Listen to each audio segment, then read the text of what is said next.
All right. Welcome back. Episode 15. 15. That's a freshman in high school. Woo. You can get your permit? Is that what you can get your permit at 15. Hey. We're moving on up. We went from listeners, now you now have your permit. motorcycle license to permit. That's right. Which is really, you're going as a mom and an aunt and everything. You're watching people around you, even just like you having kids. Mm-hmm. Like, when you and Leandria got married, I was like, dang it, I'm old. Yeah. And then we're going to have kids. I was like, oh my God, I really am old. But I tell you, my boy who made me an aunt got his permit. No. Is like getting I think he has his permit or he's about to get it. That's crazy. He's in driver's ed. I almost think he has it. Yeah. And anyway, he's either is about to get it or has it. Mm-hmm. And he's like just a year from driving. And I'm like, oh, it hurts. She's like, all right, just put me in the nursing home. Hurts so Might as well just go and... I'm not forgetting. I can't call forgetting what I had for breakfast mom fog. I have to call it dementia. No. Like, Yeah, it's like, so our son is 3, and people could go out walking up to us like, oh, where's he going to school next year? Like, what are you going to do about school or whatever? And I was like, oh, it hurts. No, he's still a baby. He's not he's still a tiny little baby that we hold in our hand. He's not old enough to go to school. That's what I tell everybody, because it's just like, he would rock a 3-year-old program. He probably would. He would love it. He probably knows too much for he would just be so bored at the 3-year-old program. Honestly, Alice was bored until about first grade. Yeah. And then when they were like legitimately trying to give you grades. Yeah. She got into trouble. It was first or second grade. We misunderstood an assignment, and it kind of like brought her grade down. Yeah. And then so we went in to tell the teacher, and they were like, and they let her fix it, and then it shot right back up because then we understood what it was. Yeah. But it was funny because she was coming home like, I mean, school's okay until about first or second grade. Right. It's funny. That oldest kid, and your son really is very smart. Incredibly But I think smart. there is something about that first kid, especially like our kids who are around youth kids. Right. I tell that to Zeke all the time. His daughter is just leaps and bounds. Everything she learns is just so fascinating to watch. Right. I think she just turned 2 or is about to turn 2 like this week or something. And she's like just super smart and just does all these things. And they're just like, of course, it's fun watching them react to her. And I'm like, she just reminds me so much of Alice. Just the leaps and bounds. And like Cody's a lot like that, I feel like. Just because they are around older people. Yeah. And they, and like he gets watched by, your parents and her parents. And Alice was watched by grandparents a lot too at that in that age. Right. That I think there's just something about that where you're constantly around older people. Yeah. And you're hearing and feeling the older conversations and emotions. Yeah. It just like catapults you. I also feel like we didn't really like not that there's anything wrong with it, but we really never like babied our kids. I know y'all didn't ever really baby your kids or whatever. And not that there's anything wrong if you do, but I just feel like it almost like they almost like kind of appreciate that. Like, I get to be like, I'm big. Like they're talking to me like I'm a big person kind of thing, rather than just like, they're 6 years old and you're like, do you need a little nap or what, whatever. Not that there's anything wrong with that. If that's your parent style, I'm not saying there's anything wrong with that, but yeah, I do think that's it too. 'Cause, I feel like this age, you can see the kids that are about 15, 14 years old, the ones that have been given responsibilities and the ones that haven't. Mm-hmm.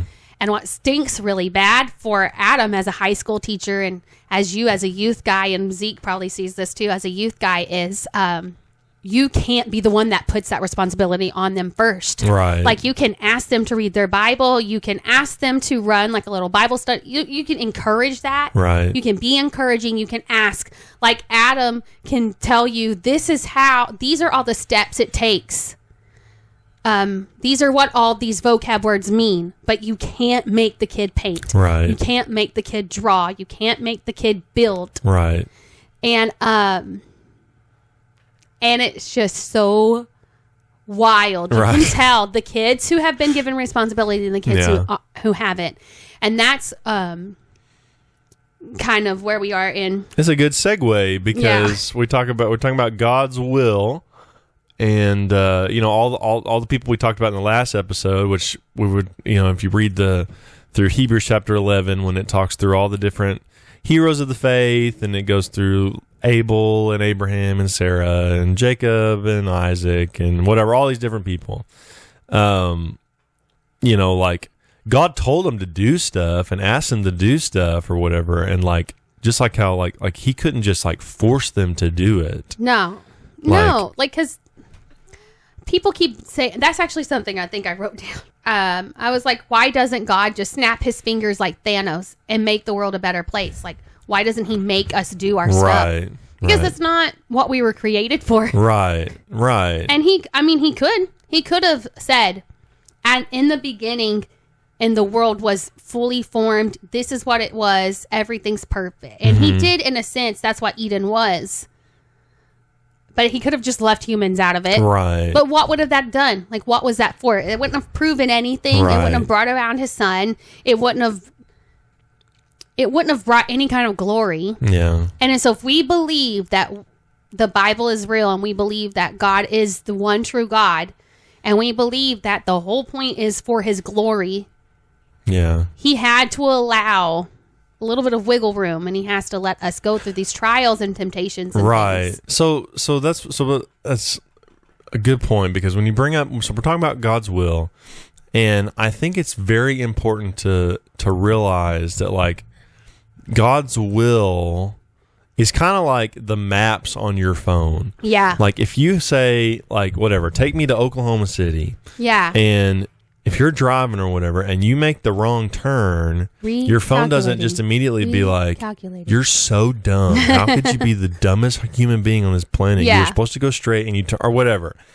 It just recalculates it, and it figures out a new way of how to get there or whatever. Yeah. And so like how what you brought up last episode about talking about how like, we don't surprise God or whatever. Like, and I think that's also true with our failures. Like when Adam and Eve, when they ate the fruit or whatever, God didn't go, oh man, I did not see that one coming or whatever. Like, it wasn't like he put a tree in the middle of the garden and was like, oh yeah, they'll never eat this. Right, exactly. Yeah, and then you look at like, especially if I point to it, like David, like when he did all his crazy mess ups or whatever. Like God wasn't like, David, I legit never saw that coming. Like I never would have thought you could have even remotely done something close to that or whatever. Like it doesn't mess up. I should have made Bathsheba ugly. Right? Like, oh, why did I do that? So I like it's just one of those things. It was like it's like a map on your phone where it's like it doesn't mess. Like God still has an end goal in mind. Yeah. And when we screw up, he just is like, it's kind of like I've heard it put like it is, and we've talked about this in our youth group, is that like God's plan is, it's not a blueprint, it's like a game plan. Yes. So we're like, if you have a blueprint to build your house, if you don't follow that, dude, your house is not going to work. Like it's going to be a bad house if you don't like. And if you're like, well, I don't need this piece of wood here, right? I don't need this to be squared. Right. It won't matter. Surely this upstairs will be supported. Exactly. So like you have to follow it verbatim. If you mess up, you almost, not that you have to start from scratch, but you have to like, you're gonna tear down. It's a big overhaul when if you like don't follow it to the letter or whatever. Yeah. Whereas a game plan, if you've got like say you're playing basketball and you've got a play or whatever, and say the play is like, you do a screen, someone runs out the 3-point line and shoots a shot. Well, if the defense figures out that play and you're like, oh, well, the play is for me to shoot this shot. I guess I'll shoot it anyway. I guess I'll shoot it even though I'm double teamed or whatever. You're going to miss. You're going to miss.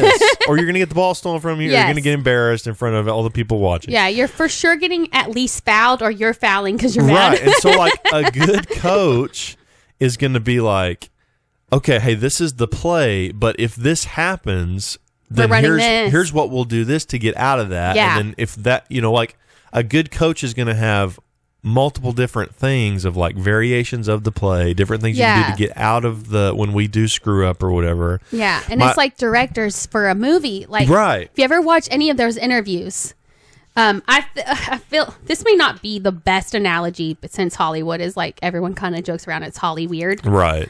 But if you really think, I've always kind of felt like this now, like the older I get, and this is the way my mind works anyway. I feel like God's more like a director of a movie. Yeah. He's seen this. He has the script.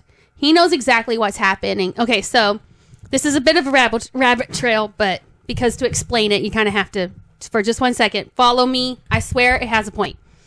But like in big movies, especially ones they know, one spoiler, that's it, why release the movie. Mm-hmm. So say like a Marvel movie. By the time they made it to like Endgame, people were only getting the stuff they needed for that day. It's called sides. Right. They were only getting their sides. So they were not even given an entire script. Especially Tom Holland. Or Mark Ruffalo. Yeah. Ruffalo. My bad, bro. Like, you're never going to listen to this. Anyway, moving on.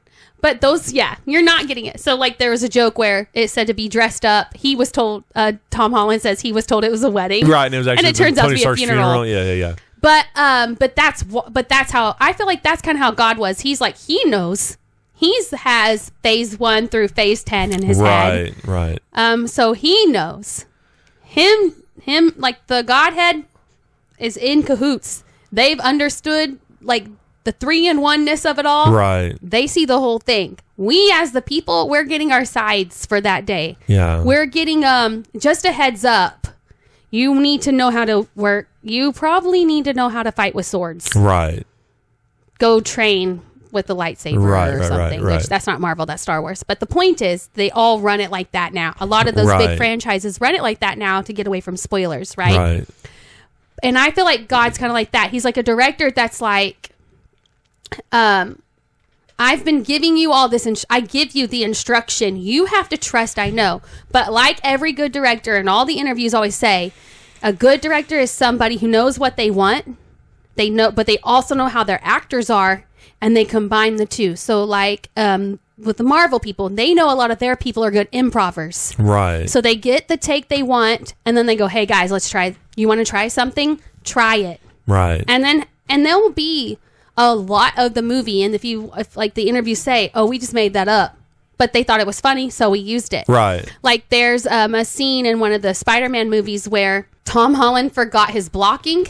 So Robert Downing Jr. says it out loud in a very type A, like Tony Stark way of saying something. Yeah. He's like, come sit on you need to come sit on the bed now.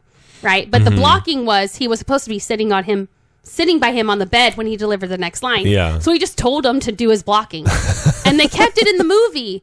And I feel like that's how the older I get, and like the more I kind of see the world working around me, because it's almost like there was a thing we used to do where in our acting classes where the teacher would tell you a goal and me a goal, but not the same goal. Yeah. So there was a scene where I did in class, he had told the one girl, there was a fight over this manuscript I had written, and my character had written, and it included like stories about like my sister or something, and I hadn't asked her permission to publish it. Yeah. The character hadn't. So he had told her, she's not getting that manuscript out of this house. And he had told me, you protect this manuscript like it's a newborn baby. Right. It's not leaving your sight. And so you can imagine the fight that ensued. And at one point, she got her hands on it and threw it in the air. And so as a script, he had just given us like a ream of paper. Right. So you can imagine like hundreds of paper, like 100 papers thrown in the air. Sure. And me frantic, like, that's my baby you just threw in the air. And by the end of it, we were both kind of like super angry and like crying. Yeah. And like after we were like, we had to like apologize. We apologized to each other. We were like, oh my gosh, we just did a really good job. But like, are you good? Right. Because we were like, we wanted to make sure as people we were fine. And I feel like that, all of that to say, I know that's kind of a roundabout way of going at it, but I feel like that's kind of how this is. God, but the funny thing is if we would read the Bible, spoiler alert, right, we actually do know what's happening. Right. We just don't get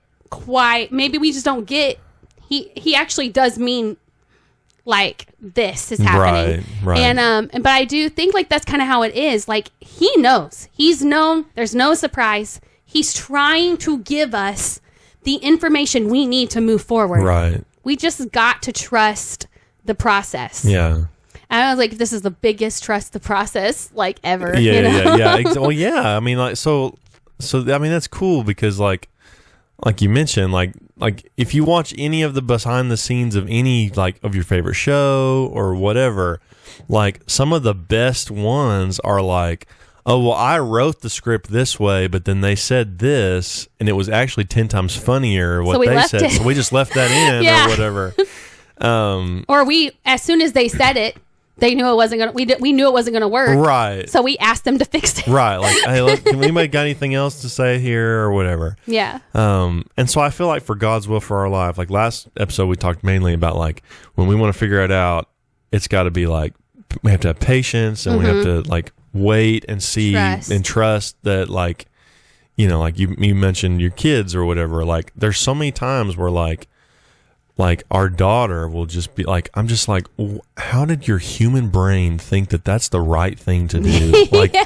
like me and you have the same, like, you've literally came from me. Like, from my DNA. How did you think climbing up on the table and like standing on the very edge of the table was a good idea? Or was like not going to end with you on the floor. Yeah, exactly.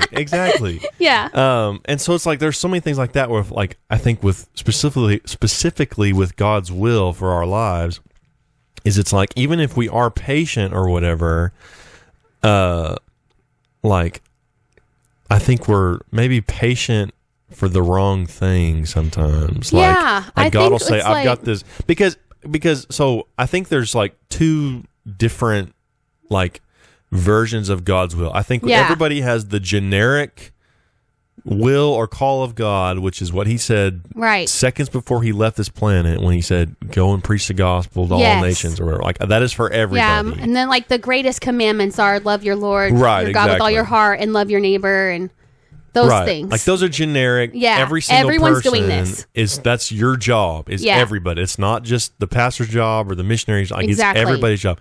But then there are more specific callings, whether that is pastoral or missions or because there's giftings. Right, exactly. Maybe yours is just like help out in the nursery once a month, or maybe yours is just pray for people, or maybe yours is like maybe God's will for your day is call that person or text that person that hadn't been in church. I mean, like things that almost seem not silly is the wrong word, but like they seem so. I think it seems so mundane and small. Right. That it's like that can't possibly what he wants me to do. That can't be God's will for my life. Yeah. If like you know, like I'm sure when David was like, "Hey, I'm learning how to like use my slingshot to kill all these wolves and lions and bears or whatever, that like that's a random skill for me to learn, but I guess I'll flex on it because I'm just great at killing animals with this slingshot." Yeah, because it's like I mean which honestly that's crazy. I mean because it's cool. That's actually crazy. But it was like it was just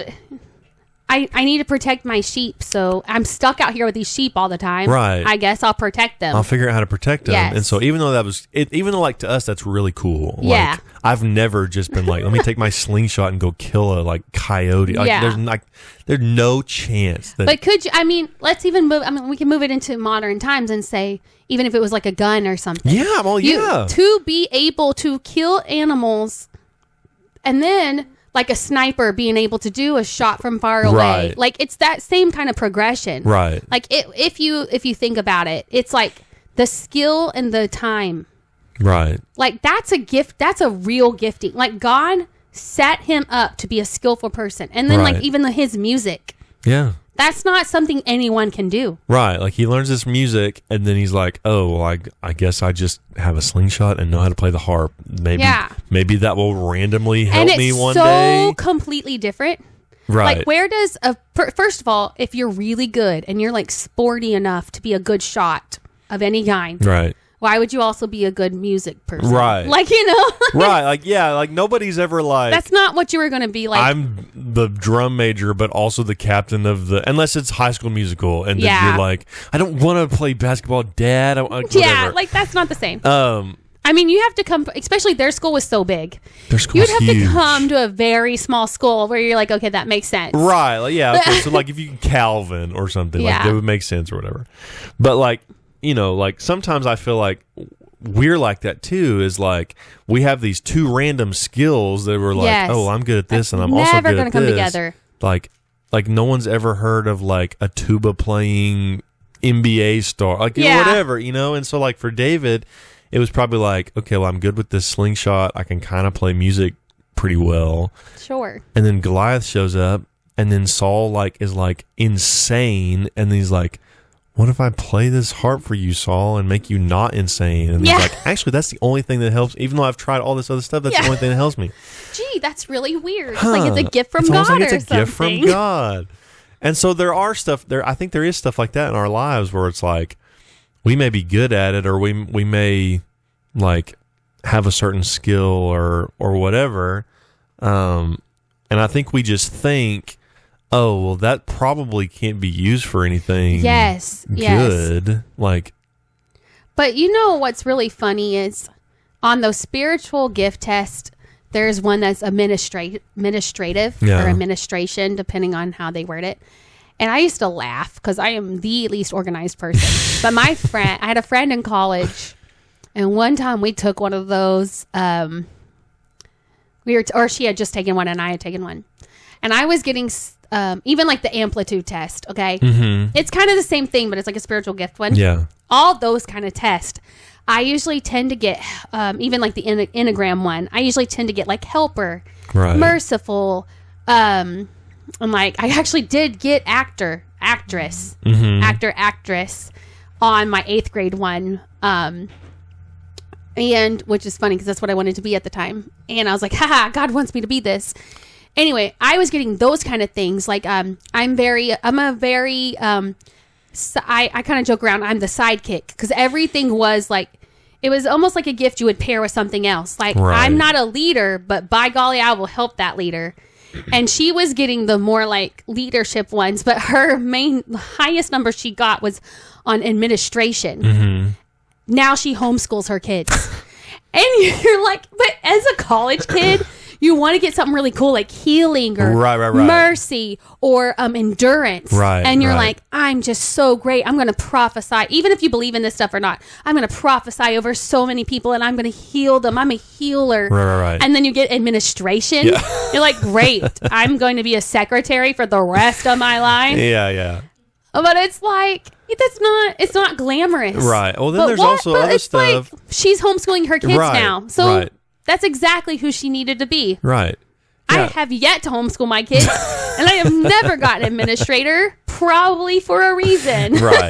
Well, so like, you know, so when I was in college, I had to take I didn't have to take it, but there was a class. I basically needed another class to get a certain amount of hours or whatever, and it had to be an elective. You just got those filler classes, man. You had to just pick a filler class. And so I just found this random filler class, and it was called social media management. And I was like, well, it's in my major. It's random. I don't have to take it, but it's an elective, and I need 3 more hours. And that was really new, too, when you would have taken that. Yeah, it was like... So it would have made no sense to take it at the time. It was this, like social media was a thing, but this was like... Because that's a step further than PR. Right. And it's like, how do you go beyond just like, oh, I'll post a couple things? Like, how do you like target ads? How do you, like that's come like up with... a business class that was ahead of its time for sure. Yeah. And so I took that class thinking this is just going to be the most random. I just need a filler class. I need to get something over with or whatever. And so I took that class. Fast forward like 2 years... at the gospel station, we got this brand new radio station in Amarillo, Texas. Yeah. And so they were like, oh, well, we're going to have to print a bunch of flyers and someone's going to have to drive 5 hours away to Amarillo, Texas. Because that's how we always did it. Because that's how we always did it. We got a new station. That was literally my job. Yeah. I would drive to like Shawnee and hang up posters. I would drive to Oklahoma City and hang up posters. Like that used to be my job. Right. And so then it was either do that or call the Amarillo newspaper or whatever. Yeah. And so I was just like, well, hey, we could just do like some online targeting, like, and just target Amarillo and do some different keywords and stuff that specifically do whatever. And that's how we literally got the word out for the first like 2 or 3 months about that station. Yeah. Was just doing online stuff and social media stuff or whatever. And I mean, we had I'm not like humble bragging or whatever, but I'm just saying, like, we got a lot of people that were like, wow, this is so cool. Actually generated. And then there were people that we got that station went on the air in January, and we did those ads in January, February, and March. We had our April fund drive in April, and we had like 3 or 4 people from Amarillo call, and they said, yeah, we saw your ad on Facebook about the station or whatever. Isn't that wild? And we just found it or whatever. And I was like, okay, here was this rando class that I just thought, I'm just taking this class. And so sometimes it might be something that you just do, and like you just think, oh, well, this won't have any... It won't matter at all. Significance, it won't matter, nothing. And then God's like, no, actually, there's a reason why I had you take that class, or there's a reason why I had you start that job, or whatever it is in whoever's life. Like, there's certain things where you're like, oh, well, back when I was, whatever, I did this for a living, but that's all long gone. And then something pops up, and you're like, hey, I actually know how to do that because I was training in it or whatever. Yeah, and there's stuff like that, like, throughout the whole Bible is kind of, you can kind of see these different things. Like, but like when I was, I don't know, I was probably about 13, 14 years old, honestly, maybe a little younger. We were with our family. We were with our family out at Veterans Lake in Sulphur. And sorry, I'm stuttering. You can tell when we haven't had episodes a lot. I stutter worse. So we'd met up at Veterans Lake. My mom's side of the family's used to be, almost all of them were from Oklahoma City, and a lot of them still are. So we had met down in Sulphur, and we were going to we usually go over to Little Niagara. But it was stupid busy that day, like literally nowhere to park. And so we're driving around. We're like, crap, where are we going to go? We've already got all the sandwiches and things in our cars. Like, we got to go somewhere. And we saw this little pavilion up on a hill and this little like lake. And we're like, well, no one's here. Let's go here. So we go up there, and I think I'm pretty sure it's called Veterans Lake, but I could be wrong. I know there's a Veterans Park over that area, which is why I think I could be right. Yeah. Anyway, so... people got out like their fishing poles. People were setting up the food, and we're wading like up to like our ankles in water and like just hanging out. Well, I look out and I see my brother fighting. Like, he's not swimming, he's fighting. And I'm like, oh crap, he's drowning. And so he's probably, if I'm like 12, he's like 6. Right. Like, so if I'm like, 15, like 8, like, like it's 7 or 8, like it's not, he's not even probably 10 yet. And I'm like that kind of thing. So anyway, I reach in to grab him, and he pulls me in. So now me and him are both drowning. And like that's like the last thing I remember. One of the last things I remember before getting pulled out is me reaching in and trying to pull us back up, and like reaching out and then seeing the water above my head, thinking, oh no, I'm not out. Right. And then I feel being pulled out. And I don't know if they had to do any kind of resuscitation or anything on us. I don't think so, because like I said, people were right there. Right. But the person who pulled us out was the uncle that never swims when we go there. Never, ever swims. And he doesn't even like water. And he was supposed to be in the Murr building. The day the Murr building got bombed in Oklahoma City, he was supposed to be in there. He was running late. So he was literally like down the block in the road when it blew up. Right. And I say this all the time. There's millions of things in my life like that. Yeah. He doesn't show up. Me and my brother drown. Right. And for those who know, yes, I am the oldest of 5. But there's a sister, and a brother. We're all blood. Like, we're all like biological. We is technically still blood because we adopted our cousins. Right. But we adopted our cousins. That would have been around the time we had maybe just adopted them. Right. So in theory, in theory, my mom would have lost 2 out of her 5 kids, Right. but like 2 of her like OG kids. Right. Which I know sounds rude, but that's a lot. Because they were in the process of adopting the other ones. That would have been a lot of trauma. Yeah. And I say this all the time. I'm like, that's one instance. That is one instance. When I know there's millions of other instances, God was like, not yet. Right. And I was like, that man should not have even been near the water. Right. He doesn't even like the water. Like, why was he even there? Right. Like, I don't even remember seeing him standing anywhere near us. Yeah. And that's the one they say pulled us out. Yeah.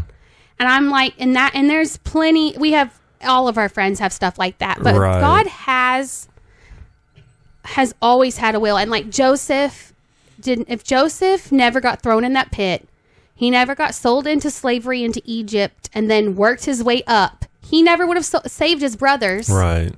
Well, you even go before that, Like, where it's he like never would have been able to save when he was a them. kid, he had all these dreams or whatever. And he Yeah. was just like, And if he would have had the dreams, they would have thrown him in the pit. right, exactly. And so Yeah. like he has these dreams. He's like, I don't know why I have all these dreams all the time. I don't know why I can interpret people's dreams. And then Yeah. and then he was just did like the classic younger brother thing. Like, Yeah, he was bragging a little. He was kind of bragging. But Even then his dad was also- like, chill, bro. Yeah, I know. But even his dad, when Jacob, like, he would be like, Joseph, you're my favorite son. Like he would tell him that, like rather than just be like, I love you all equally. But and, like, also, you're my favorite. but Joseph, you're my favorite, and Merry Christmas. Here's this like extremely expensive colorful coat.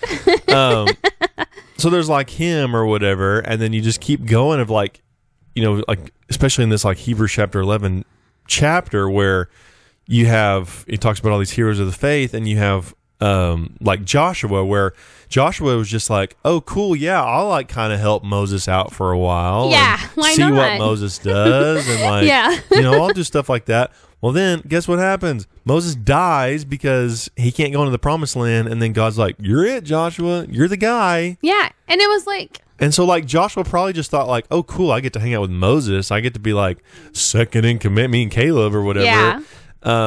Meanwhile, you were basically being shown. Meanwhile, he was training. Yeah. Kind of like figuring out, oh, this Training is how on the job. Right, exactly. You know, you go through all these different people of like the things that happen in their life where, you know, stuff that happened like way a long time ago was like what set the stage for, you know, what happened to like the cool thing that they did. And so like, I just feel like it's just really important because like, so the very end of chapter 11, there's a verse 39 that says, talking about all these heroes of the faith, and it says, all of these were commended for their faith, yet none of them received what had been promised. Yeah. And so like all of them was like, None. Yeah. Some when you of- read that list, right, they did so cool things. it's a good list. like how like braggy would you be if you're like, yeah, I was thrown in this like massively hot furnace and didn't die. Didn't even smell like smoke. Like nothing burned except for the chains that were like holding us bound. Or and whatever. the people who threw us in. And the people that threw us in, they also died. But like we're still kicking. Like Hey yo. like how like it'd be like the biggest flex of all time. If Yeah. You, or like if you were like, hey, you know, like one time pissed the king off and threw me in the lion's den. Yeah. I mean, me and the lions were just buddies well, and whatever. not the king, but the king's advisors. Yeah, the king's advisors. They threw me in the lion's den, and then the king felt bad. But then it didn't matter because I was just chilling with these lions. Yeah. Like, how cool is that? But he even says, like, all of these people who did really, really cool things, they didn't still even see it. didn't even get to see Jesus, who was the guy. Like, Yeah. all of them were like in the different. And like Daniel, he was prophesying about this stuff. Yeah, Daniel was saying. Oh, well, technically David did too, but right. still. Well, and then like you get to like, you know, Isaiah and Jeremiah and whatever. Yeah. Like, you know, these people are, especially like Jeremiah, because like, you know, he's like the weeping prophet or whatever. And you read Jeremiah and you're like, gosh, I got to take depression medicine now because Lamentations, and I don't. Do they know he wrote that, or is that like a speculation? I think it's like almost pretty sure that he wrote that. I mean, because come on, Yeah, that's what lamenting is. exactly. So like for him, he's getting all these prophecies of like, you know, there's going to be someone that's going to come and get you out of slavery and like anything you're like the stuff you're bound to, like he's going to break the chains or whatever. Yeah. And Isaiah and all these different people who like they're literally in slavery right now. Yes. And so their mindset is probably, oh, well, fear not, guys. Jesus just told me that he's going to come, you know, save us from being slaves or whatever. And they're like, yes. And they're like, yeah. And then they all die. And then like, there's no. like, finally, there's like Malachi or whatever. And he's like, hey, there's literally going to be a king come or whatever. And then 400 years of nothing. Silent. Complete. And that, I've thought about this lately. I've been trying to balance what I read because I get a little bit into it.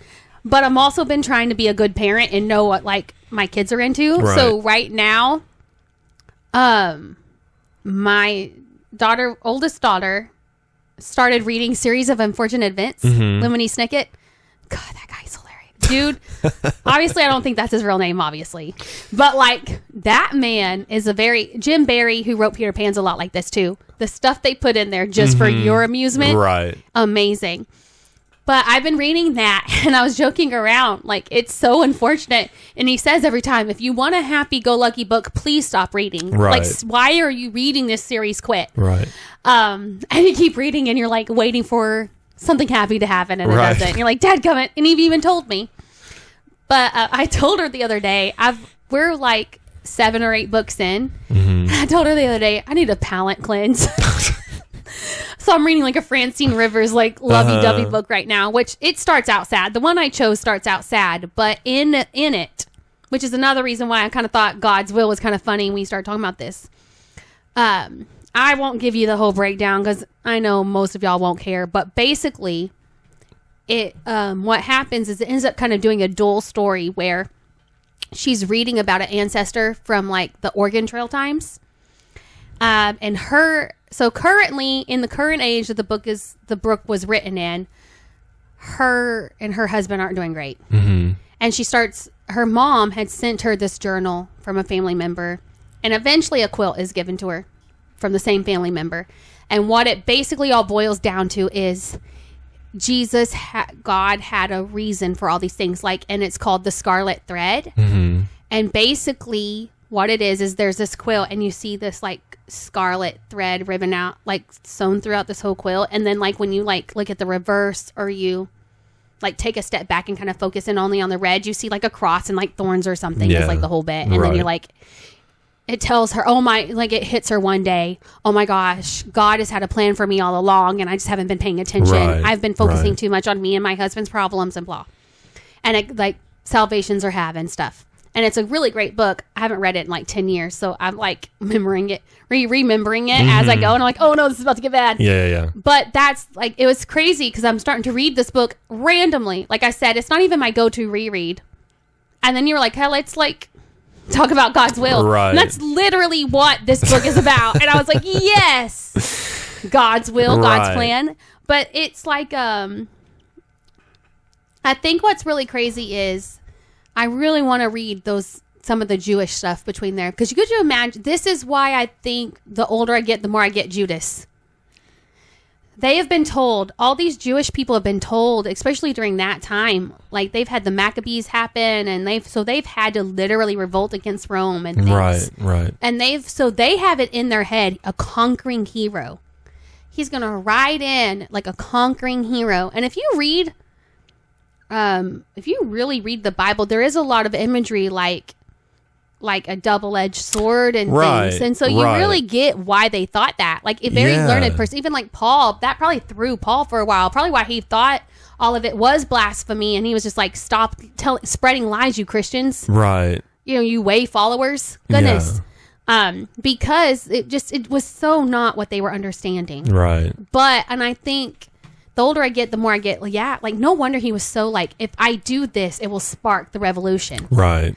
Because, and that's kind of what there's in The Chosen, that's kind of what they're trying to think Caiaphas is doing too. He's kind of sparking a revolution. Well, and then but it's crazy. Not that like we're taking up for the Pharisees or whatever, but you can almost like, you see it though. You see why they were like, you can't be the guy. Yeah, because he was so meek. I mean, he could be assertive, but he was a good, kind, meek, definitely not a conquering hero, warrior king. Right. And so when they think, okay, this king is coming. Yeah, because they are picturing David. Right. They're picturing the son of David, this king is going to come, this royal, golden staircase out of heaven, like trumpets playing, like entrance into the world is going to happen. Yeah. Right? And then like, oh, actually, only a couple shepherds got to actually witness the birth or whatever. And a couple of years later, these wise men show up that no one really kind of understands what's from happening. The east, where is that? Yeah. Like, anywhere could be east. Like literally. Is like the town over or like 3 countries? Anyway, that's what. Yeah. I always joke about that too. But I mean, but seriously. But if you go back from the beginning and you do like the Christology kind of studies, you're like, oh, like you said, Jeremiah was prophesying about this. Isaiah was prophesying about this. Micah, I said his name wrong. Yeah, Malachi. Malachi was prophesying about this. Right. And you're like, oh. Right. And so we see it all at once. Right. And so what they were seeing was we're still enslaved to Rome. Yes. Like currently. Yes. It's been 400 years since we've heard from heaven at all. Yes. Like nothing. It would take a revolt at this point. Like you would think, like there's nothing happening. And then all of a sudden this dude just shows up. Yeah. And he's just like, hey, I was born in Bethlehem in the manger, and I grew up in Nazareth, and I'm the king of the Jews, or whatever. Yeah. Like, you could understand why there would be, like, some, like, wait, what? Are you actually, or whatever? Yeah. And so, like, I just think it's, like, for that specifically, when we're talking about God's will for our lives or whatever, it was like, you know, it was technically God's will for there to be nothing but silence for 400 years. Yeah, and if you think about it, why? He gave you all the stuff, yo. Right. He brought you, yes, you did get taken into exile, and he had told you technically you would. Right. Brought you out of it. Right. Multiple times. Several times. Multiple times you had to be put into a wilderness. Multiple times he brought you out. Right. So I guess a spiritual, wilderness is what was left. I don't know. I guess. But it's crazy. Right. And so I don't know. That's kind of why I like the Christmas story is it's like we play a song at Christmas time on the gospel station that says like there was like we talked about like this deafening silence of God wasn't speaking anything. He wasn't saying anything. And then all of a sudden this baby cry in the middle of nowhere Israel is like the first time God's voice is heard again. Yeah. In the past 400 years. And so I don't know. I just think it's really cool. And like, you know, like and so this goes all the way back to what we talked about last episode. We talked about patience and stuff. And like you were saying, 2 different kinds of patience. Yeah. It's like. There is a patience that God has. God has long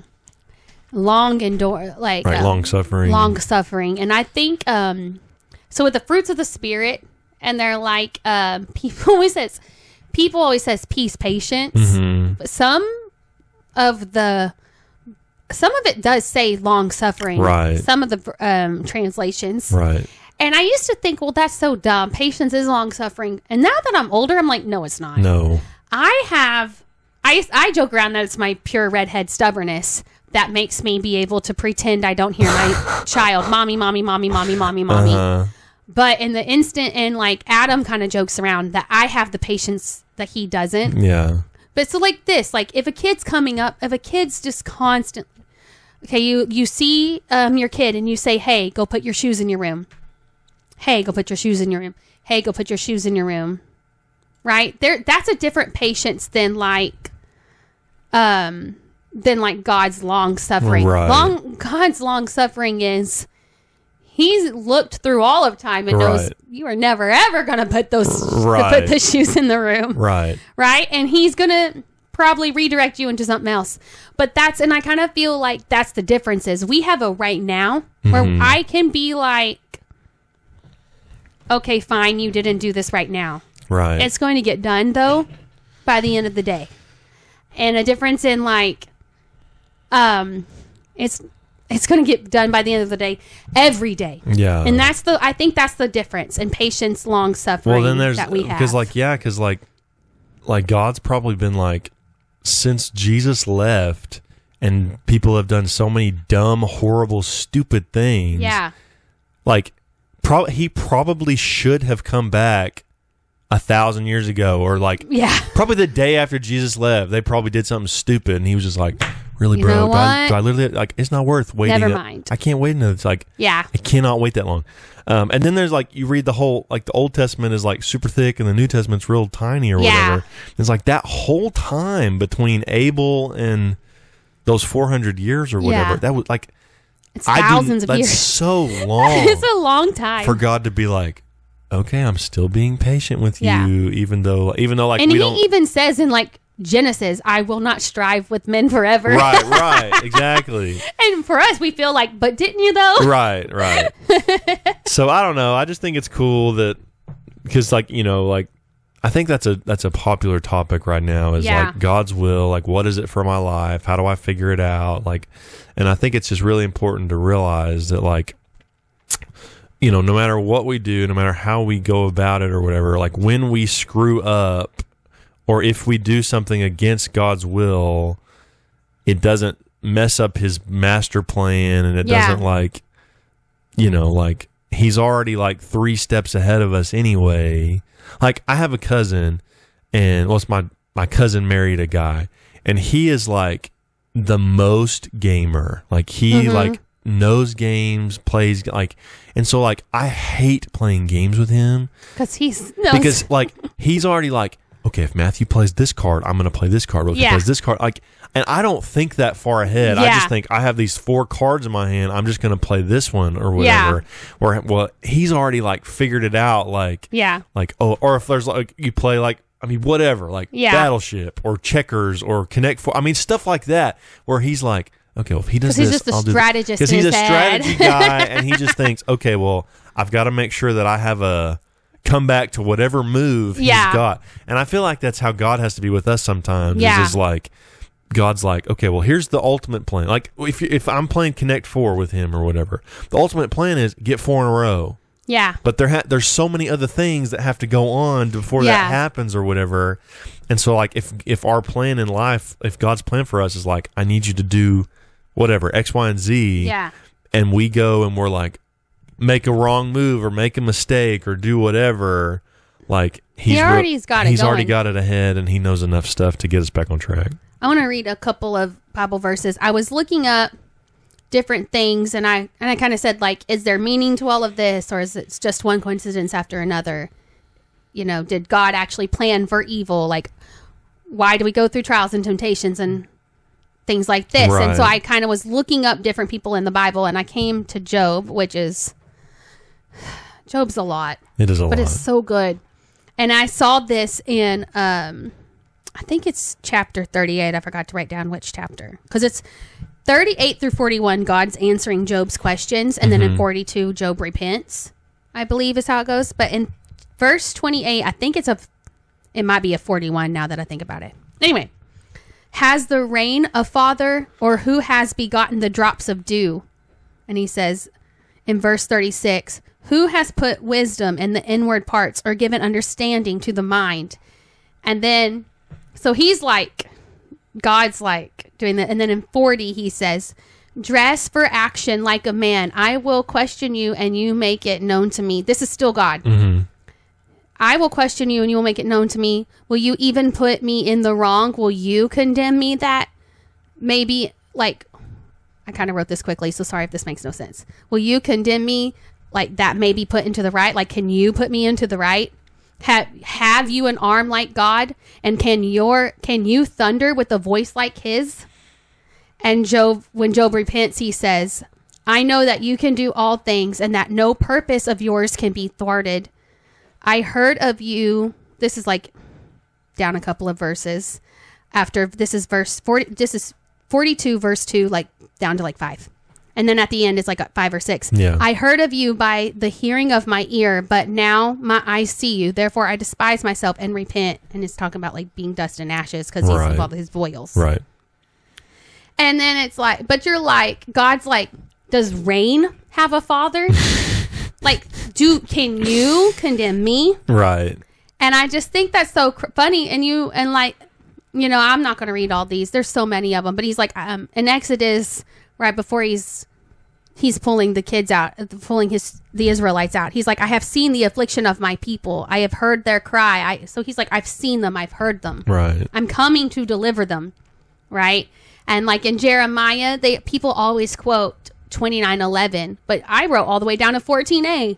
I won't have to read all of it, but he's like, he says, I know the plans for you. Right. He says, though, after all of that, he says, you will call upon me, come to pray to me, and I will hear you. You will seek me and find me. He says, I will be found by you. Yeah. And he says, and all of this I think is really crazy because like in Matthew 7, I wrote 7 through 11. I won't read it all, but basically he says, if you then who are evil know how to give good gifts to your children, how much more will your Father who is in heaven give good gifts to you? Right. Give good things to you if you ask him. Right. And that's what we've been saying this whole time. Like, and that's just, I wrote down a lot more than that. I won't read them all. Right. But I was mostly writing them down just to prove a point to myself. God has had a plan this whole time. And those were only 2-3 things I looked up. Right. That's not even that whole list. Yeah. And like, when you really read into it, and I'm sure you were saying when we were going to talk about this, that you intended to talk about it 1 week. Right. And then you ended up preaching about it more than 1 week. Right. Because that's what it is. When you really dig into this and you realize God still has, his plan is still actively happening. Right. We are supposed to just be obedient and listen. But everywhere, even from so Jeremiah, ask and I will, like, call on to me, pray to me, I will answer you. Right. Matthew, ask me for good things. Right. Ask me for these things. I will give gifts to you. Yeah. Like, why would I not give you good gifts? I'm a good father. Right. So he's been telling, like we said, he's been telling us the whole time. Yeah. And we just haven't seen it. Yeah. And I think that's what's really cool. So can you know God's will for your life? Yes. You have to ask. Right. You have to actively seek it. Yeah. It's out there. We just got to find it. It's good. It's good stuff. Well, we could have talked about this for forever. Oh yes, it's a good one. There's a lot more we could get into, and a lot more deeper theological things we could get into. But anyway, I don't know. I just think it was a good topic to talk about, and because I think that's a question. Because maybe you didn't grow up watching VeggieTales, maybe you didn't grow up in church, or maybe you didn't whatever. But I feel like no matter what background you had as a kid growing up, I think all of us can say that we all have had moments in our life where we're like crying out, God, is this it? What do you want me to do? Yeah. Am I actually doing the right thing? Like, what am I supposed to do here or whatever? Like, I'm at this 4-way stop. Where do I go? Yeah. Like, there's never, they say, like, honestly, like, I think it's in the Bible somewhere, but I'm just not sure where, but it's kind of like, it's like eternity's kind of written on our hearts. Like, we know we don't belong here. Right. And if you really want proof of that, like, yes, you can say there's proof that we're born wrathful and we're born actually against God. But if you really want real proof that we were also born, like, knowing we were meant for eternity somewhere, just look at all this. Like, just look at the world. Like, how much is out there where they're just like, this can't be it. Right. Why am I doing all this? Even super non-Christian people will say, like, the reason they got married and had kids was because isn't the whole point of the world is to be able to, like, share this with people and, like, give good gifts to people and, like, be on this earth to do good things. Like, they know deep down. Right. Like, it's not just to serve yourself. Like, if you're only serving yourself, you're losing. Yep. And I think that's something why we always seek. We just call out all the time. Surely this can't be it. Right. So, yeah, that's good. So share this with somebody. Yes, please. Maybe subscribe, and you can comment now. Yes, comment. We would love to hear testimonies. We would love to be able to talk about things and pray with people. Like, honestly, I mean, like, I hang out with little kids all the time. I would not mind. I like adult conversation, but I also like, I have the time to write out a prayer in my Kindle or pray with you on the phone or something, or on YouTube or whatever. So. Yep. Well, Mark Ruffalo, if you're listening to this podcast, stop spoiling. No, he shouldn't be in very many more. Yeah, he probably won't be anymore. All right. Well, we'll be back sometime with episode 16. 16. Looking forward to it. I don't know what we'll talk about then. We'll just see what God's God's will is. All right. Until next time. Bye.